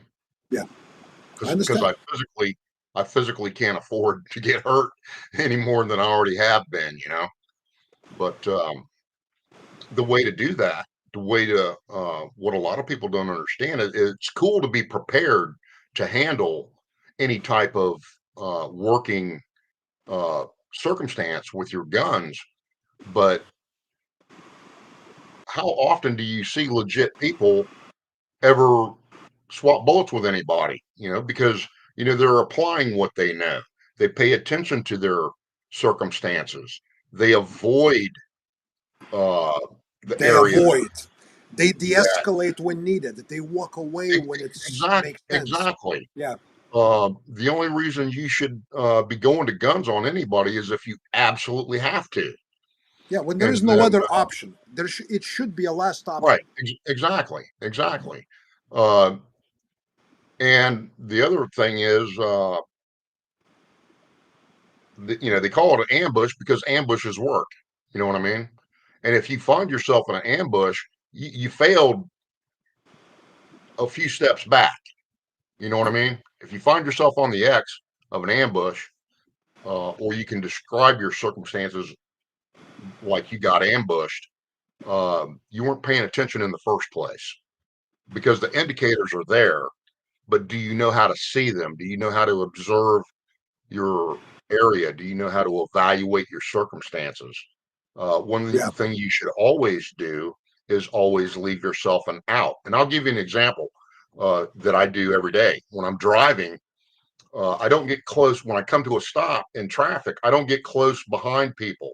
I give myself at least a half of my vehicle length between the car, my front end, and the car in front of me. That gives me room to maneuver or push my way out of Yeah. a bad situation if I have to. Um, and the other thing is why even stop your vehicle and get out of it when you're already sitting behind the wheel of like a 5,000 pound weapon? You know what I Yeah. mean? Yeah. It can do a little bit more than your fist can do. Right, exactly. If it's becomes necessary, if you Yeah. determine it's necessary. Yeah. But I hear you, Dave. let me Well, see. I do have few questions for you. Well, first, here's Yeah, DP Cooper is asking, what are your thoughts on carrying a potent pepper spray along with EDC pistol every day? Worthwhile or not? yeah, I would say it's worthwhile because it's like what a lot of people don't think about really is escalation of force and how does that apply? escalation of force generally applies to like law enforcement and military. How do you initially respond, and what is the natural um, increase in the level of force you're going to use to deal with that type of circumstance? Um, Pepper spray is an excellent option. I've never really even considered using it, um, but since you asked the question, now it's in the forefront of my mind. Uh, the only issue that I see with pepper spray is uh, how many players are there, and how many times can you spray somebody effectively with the size of the canister that you have? And what is You know the what I'm saying? distance? What is the distance you can effectively use it? Yeah, right, exactly. Um, but other than those three key issues, I think it's an excellent option. It's an Yeah, excellent. as a civilian, I used it twice. Actually, I used it back in old Soviet Union when I had a Right, conflict outside of a nightclub. I think I was probably 14, and right. there was like a very aggressive homeless guy and all that stuff. And I just found myself in this situation where I go like, do I fight this big dude or whatnot? And I had someone sold me. I bought it, little can of pepper spray, and it worked absolutely perfectly. The guy just went to his knees, grabbed his face, and all that. And then I used it other time when I was in protection business. But I think it's a legit tool. One of the gentlemen here, Josh DeWalt, that's his comment right here. He goes like, "OC beats rolling around the broken glass and the dog shit." You know, That's a and good point. Yeah, and it's true, and actually Josh is one of the guys that teaches it, because we had that discussion where we go like, just like any tool, it requires some practice and some training and understanding what it can and cannot do. You have to know the limitations, you have to know the pros, the cons, and all that. right, So, exactly. Just and like William Powell states, rules of engagement. What are your rules of engagement? yeah, No matter what your capacity is, civilian, law enforcement, or military, do you know and understand how your rules of engagement apply to your immediate circumstances? Because that's the decision point of whatever action you take. yep, Uh, absolutely. So I wrote down a couple additional questions for you, Dave, that I okay, wanted to. I know I've been holding you. You already been on for an hour and 40 minutes, but I promise you, I'm gonna I'm good. let you go. I'm gonna let you go before it's 2 hours. Right, okay, okay, I'm good. Yeah. So, first question, and this is kind of generic question. So, from your perspective, because we're both kind of old timers. We've been in this industry 20 years plus. Right. What do you see as main issues, challenges within training industry? And I'm talking not macro stuff, micro stuff like people teaching too much, Right. repetition shooting to this and that. I'm talking overall mindset, attitudes, how people within industry teach each other. What do you see, things that are worrisome to you as part of this community? Well, there's only one thing. I mean, that's an excellent question. I've actually never been asked that before, but the first thing that comes to mind is the simple fact that the training industry or the training environment has never been as good as it is now. And what I mean by that is your average Joe civilian has never had access To what's to the available type today? and level of training that is available like it is today. Uh, Yep. that's the one thing that immediately comes to mind. But the biggest issue with uh, training is people's understanding of training and practice. When when I structure a program, and I choose a task, and we're going to learn this task. Okay. If you already know it, that's fine. Everything that we do is a refinement or an opportunity to practice. But let's just say nobody knows this task. So I'm going to spend X amount of time explaining the task, demonstrating the task so they can learn the task. And then I'm going to provide them X amount of time or the opportunity to perform X amount of repetitions of Yeah. that task so they are able to retain that task. And then we move to the next piece. Well, once you accomplish the training gig, you have received X amount of training.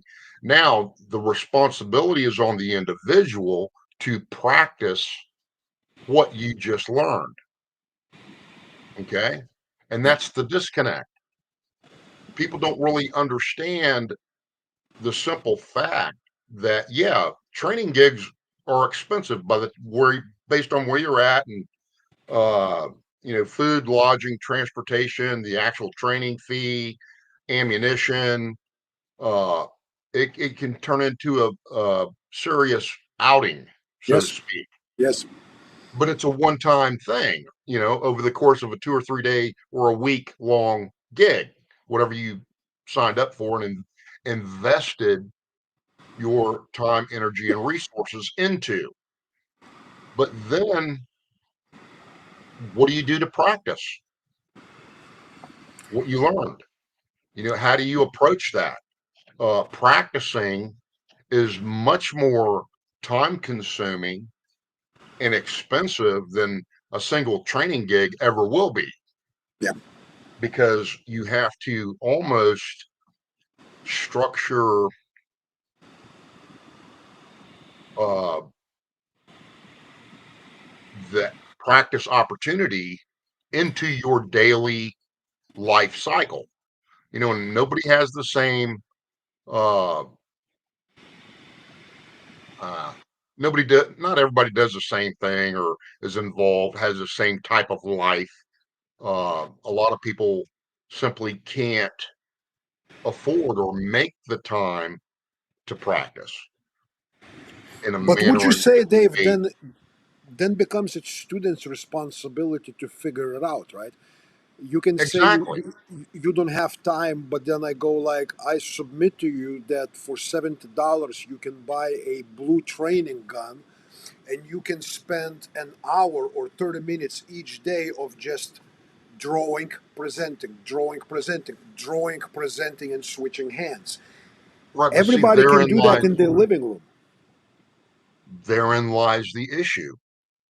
How bad do you want to be good at? It's got to come from the heart. Yeah. You know, a lot of these people that ask you questions about what to do and how to do it are relying on someone else instead of figuring it out themselves. You know what I mean? Now, I'm not saying if you don't know something, don't be afraid to ask someone. Sure, I encourage you to do that. But what's the balance point of knowing and understanding what it is you want to do and figuring out what it's going to take of you and having the discipline to apply yourself? Yeah. That's got to come from the individual. No amount of instruction, no amount of coaching, no amount of training is going to help you become better unless you want to be better and are willing to do what is necessary to be better. Yeah, And so one that's of the how you, phrases that one of my students and friends uses, and I'm going to put it on the screen here. You're going to laugh at this, Dave. I know you will. This is Tom Hollaby. He calls these Ozempic students. They expect to take that Ozempic pill and become slim and trim and all that stuff just by the virtue that they're in the same room with Dave Harrington or Sonny Puzikas, right? Just right, because you're with me in the room, I'm not your freaking Ozempic, dude. You're going to have to put in your time, right, significant exactly, effort, and dedication. exactly. That's what So, here's another example. This is actually kind of funny. Um, I'm my own worst enemy when it comes to self promotion and stuff like that. And but I've had to field some compliments here and there over the years. And I remember the first time a guy actually I kind of stood back because when he saw me and recognized me, he's like, "Hey, hey, Dave Harrington, blah blah blah. Man, you're really good." And he just was going on and on, and he was just genuinely excited to meet me, and I thought that was cool. But I had to explain to him at one point, I appreciate the feedback you're Yeah. providing. Fact of the matter is, I have to be good. I mean, this is what I do. It's like my life's work. Yeah. I appreciate the compliment, but the thing about it is, this is what a lot of people miss. This is a very important point of interest. Your ego. What's that about? How does your ego come into the play of the problem of becoming an accomplished person in any respect? The It's almost like you have to put your ego in leave your vehicle or leave your ego in your vehicle when you come to a training gig because I what will go. I once, will go a little bit further, Dave. I think that Mhm. ego kills more men than guns, cars, and alcohol combined. I think that That's a good point. ego overall has to be crushed. Yeah, You know, that's a very good point. and to me, it's I was reading some wise men from centuries past. And they said that the pride is really the ultimate evil because what happens, let's say if you are a person of faith and religious, right? Right, If you pray but you are proud of your prayer, that's a sin. You know what I mean? right, If you give to exactly, if you give to people and you being a giving person and all that stuff, but you're proud of it, that's a spiritual suicide. exactly. You know what I mean? And I think a Yeah, lot of dudes they're missing that point that in training, don't don't look for your pride to be lifted. We've been in this rodeo for long enough to understand that it's not our job per se to crush your ego, but we right. need we need to put you in the place where your ego is no longer your driver. It's not your engine because there's a saying within Christianity that says being a fool is a precursor to salvation. Right, And as a student exactly. you have to be a fool if you coming in here to Super Dave Harrington. You go like, well, let me tell you how I did it when I was, what, Well, dude. let's you bring up an interesting point. I've had guys come to a gig and say, "Oh man, I'm just gonna listen to what you have to say, and I'm gonna put everything else aside." That's a mistake. Um, if you come to a gig, I want to be able to build on what you're bringing to the table. Yeah. You understand what I'm saying? Yeah. Um, I don't go into what I call student mode on me. Don't say or do anything just because I say or ask you to do it.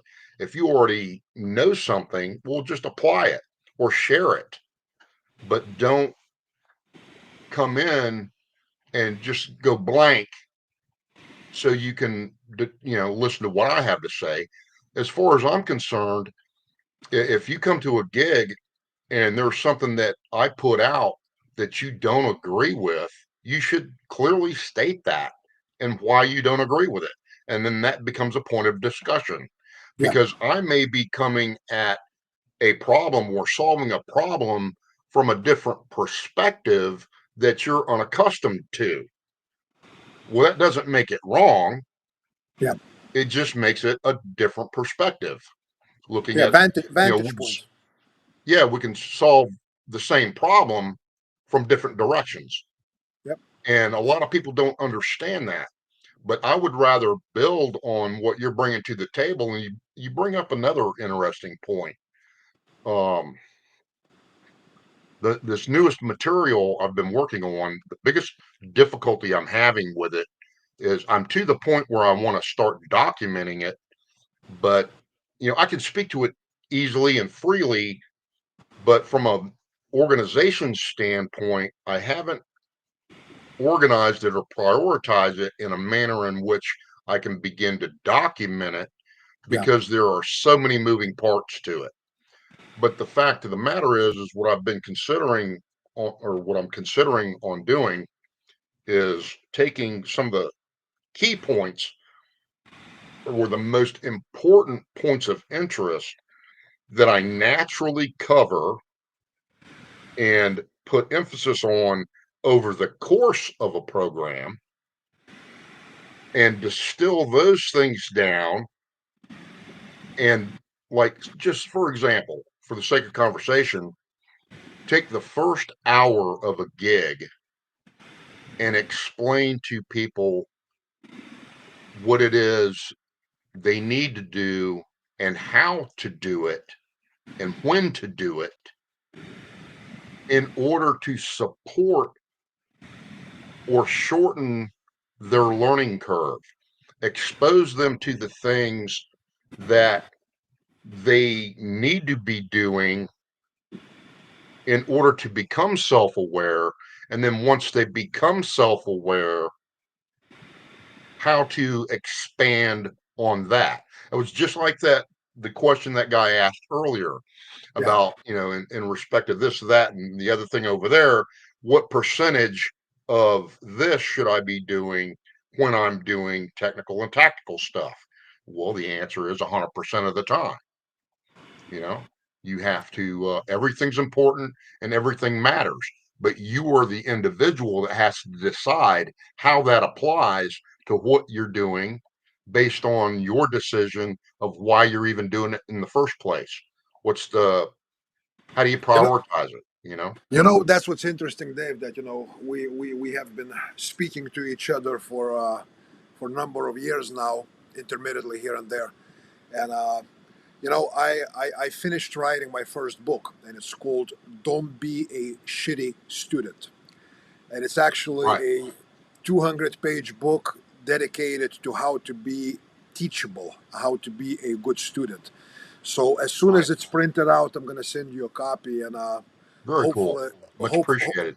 hopefully that will at least give you some kind of little things that over the last couple of years I was kind of dwelling on and jumping back and forth and writing things down and cross-referencing, and all that Right, stuff. But I think this is a big missing part in our community, especially those who teach, that we allow our students to feel like they are consumers, that we owe them what they want, that we are some kind of a fast food restaurant.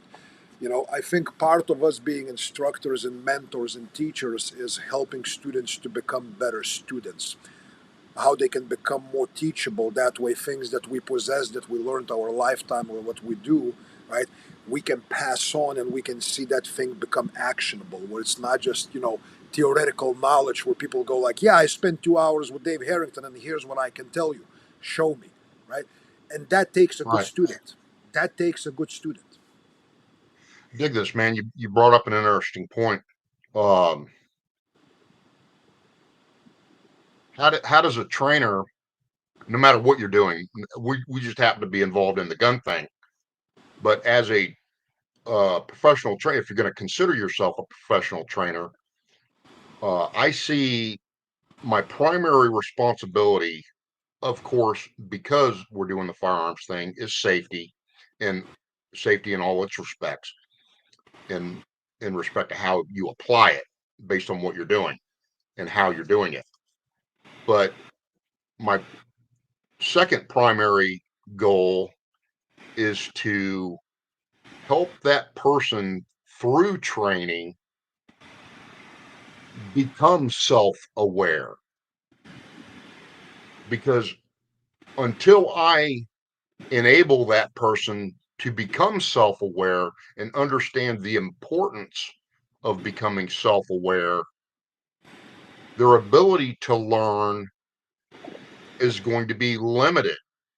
For example, some guys, they talk about hitting a plateau. Well, I've been doing this for Yeah. X amount of years, but now I'm at this plateau and I can't get beyond it. Well, you just like in respect to, let's just say, break it down to a simple task, a one shot draw to deliver a center hit at 25 yards. Let's just say you can hit the target all day long, but you never hit center. Well, somewhere in there, in that sequence of events, there's something you're failing to do. But are you aware enough to be able to do Point a out mental what it is. review of everything you were seeing, thinking, and feeling, and identify what you need to refine in order to hit center? And if you lack the ability uh, of self-awareness and what it provides you with and what you can do with it, you're always going to be limited by the poor technique you've developed. You see what I mean? Yep. Like I see you're never exactly going to what you get, mean. you're never going to get better beyond what you've conditioned yourself to do poorly, because you don't know Yeah. how to improve.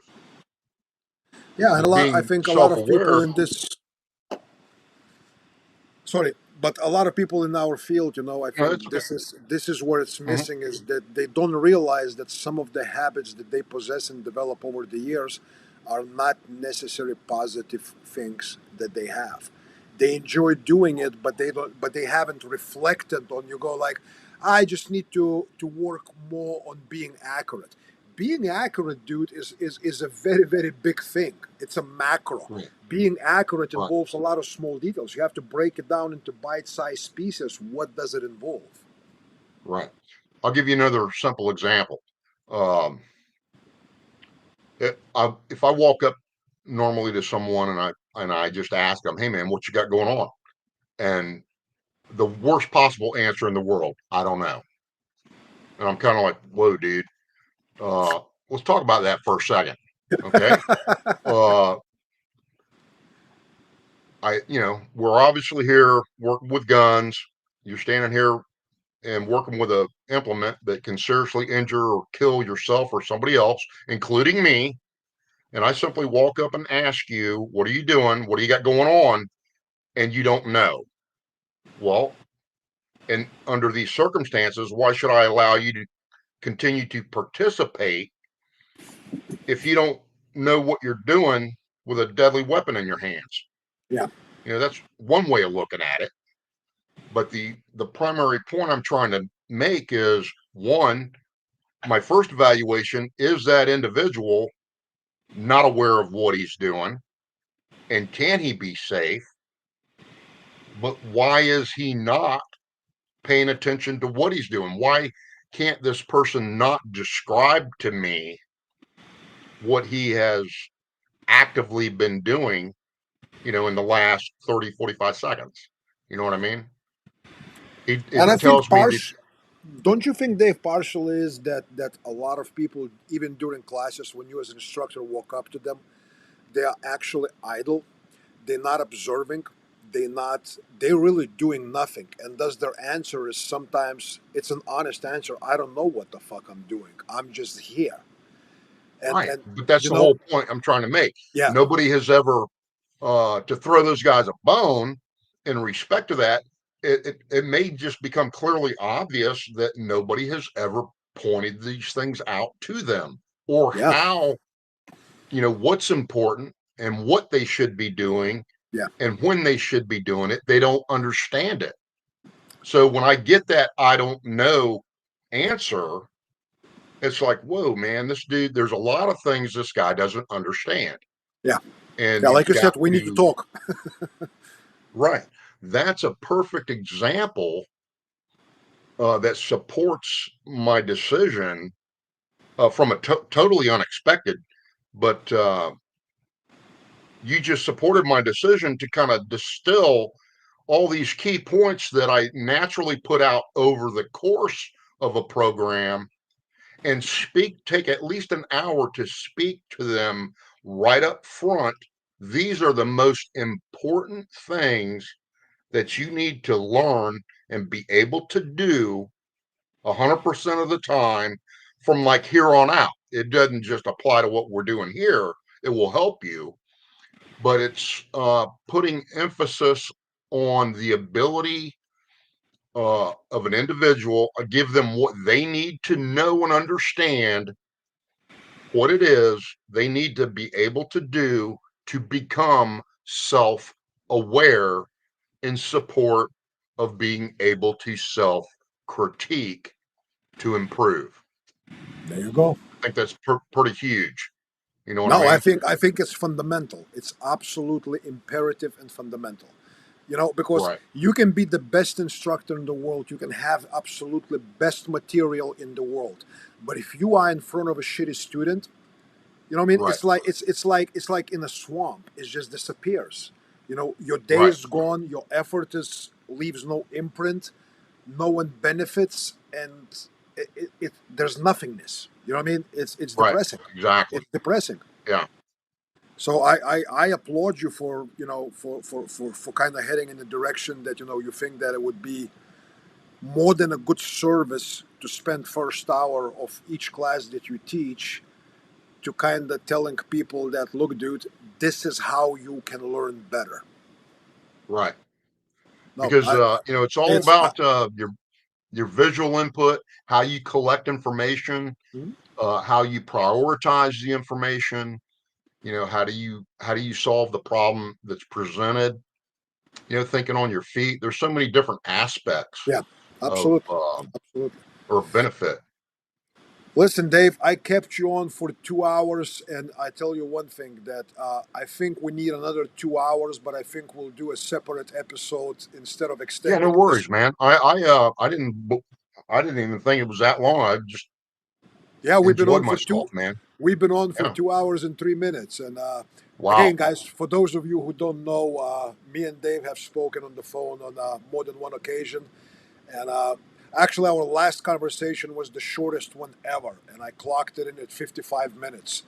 But generally Right. speaking, Yeah. when me and Dave get on the phone, it's my ears are sweating by the time it's all done, and I'm like, I need to write some things down, and it's awesome. I love it. I dig it. You know, it's really really good. Dave, where people, I know that you're still in the recovery stage after your Achilles tendon injury Right. and all that stuff. But and I know you mentioned at the beginning of this interview that you don't have active website. Where can Right. they find you when you I'm on the only place I'm at is on Facebook. S. Dave Harrington as on Dave Facebook. Harrington? Do you still have Yeah. your YouTube channel or no? Yes, I do, but I've not posted anything on it Okay, in quite a while. okay. But So you're absolutely right. You just reminded me I had a YouTube channel. You're absolutely right. you're welcome. Um, or guys Uh, can shoot me an email at superdaveharrington@gmail.com. Super there you easy. go. There you go. Um, Actually, let me add this thing in the comments here. That way, people can remember and take a look. So it's S. Dave Harrington on Facebook, right? yes,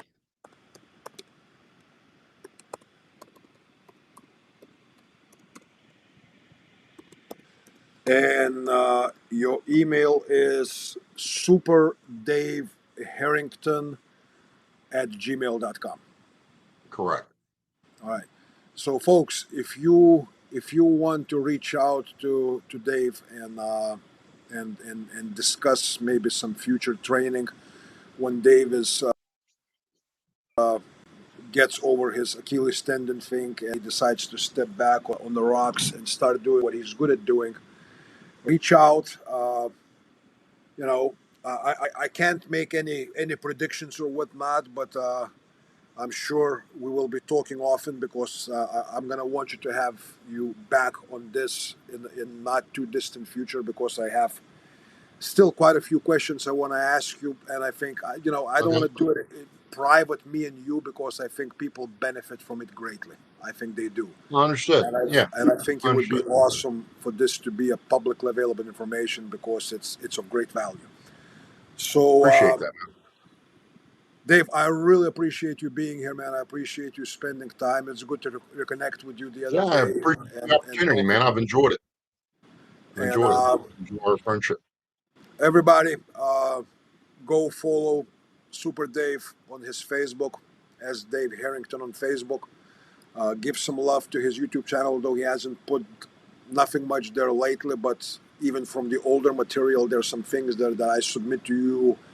You will get some value out of it. And when Dave gets active, if you see someone hosting him, posting it, I can tell you that it's a worthwhile both your time, your money, and your effort. Be a good student when you train. The dude has shit ton to offer. He's been around. He's a thinker. He's not a shooter first. He's a thinker first, and he happens to shoot pretty damn good. So, I appreciate it, Sonny. all Thanks right, for the Dave. opportunity, man. Absolutely, anytime, brother. We'll All right, talk brother. soon. I'll give you a call in a couple of days. We'll discuss maybe whatever next time we can do something like that again. And I want to do it again because I have a few more questions to ask you, Dave. All right, no worries, man. I look forward to hearing from you, brother. All right, brother. May God bless, and we'll speak soon. All right, thank you, man. All right, Take thank you, care. Dave. Take care. All right, everybody. So, with that being said, uh, this was our 2 hour and 7 minute interview with Super Dave Harrington. I personally, asking questions and listening to Dave and talking to him, enjoyed it immensely. The guy is truly, very knowledgeable. He's been in it. He's passionate about what he does, and to me, that's probably one of the most important things. He loves what he does. This is not some kind of a cosplay to him. This is not to have 2 million followers and monetize this or that. This is what the guy does. So I appreciate you all being here. I appreciate some good questions. Uh, and also thank you for those of you who are, mentioning the Victory Day. I really appreciate that. Yes, us guys from former Soviet Union, most of us, we remember what May 9th is. So again, I appreciate those of you who sent congratulations to Victory Day, May 9th. Um, this coming Tuesday, we will have a very special episode. Uh, I will post it on social media. I'm not sure that we're gonna do a live stream to all of the channels because of the topic chosen. We may get strikes immediately and be removed and so forth and so forth. Let me just say that the conversation will be revolving around Israel, Semitism, anti Semitism, and on and on and on. This will be the conversation that I will be having with my wife, Megan. She will be here in the studio. So that's going to be the topic this coming up Tuesday. Now, let's fast forward a couple of weeks from there. This is a fresh announcement. Hasn't been made official yet, but you hear it here first. On May 27th, Tuesday, I will have another very special guest, Paulo Rubio, otherwise known as the guy behind things like, I don't know, the guy who made people like Instructor Zero famous, the guy that made people a lot of big names in the industry famous. Initially, he was the guy behind the camera and incredible, innovative editing of martial related material, both firearms and knives and martial arts and that kind of stuff. Paulo Rubio is from Toronto, Canada. For the last couple of years, Paulo is actually traveling around and teaching knife and related stuff. He is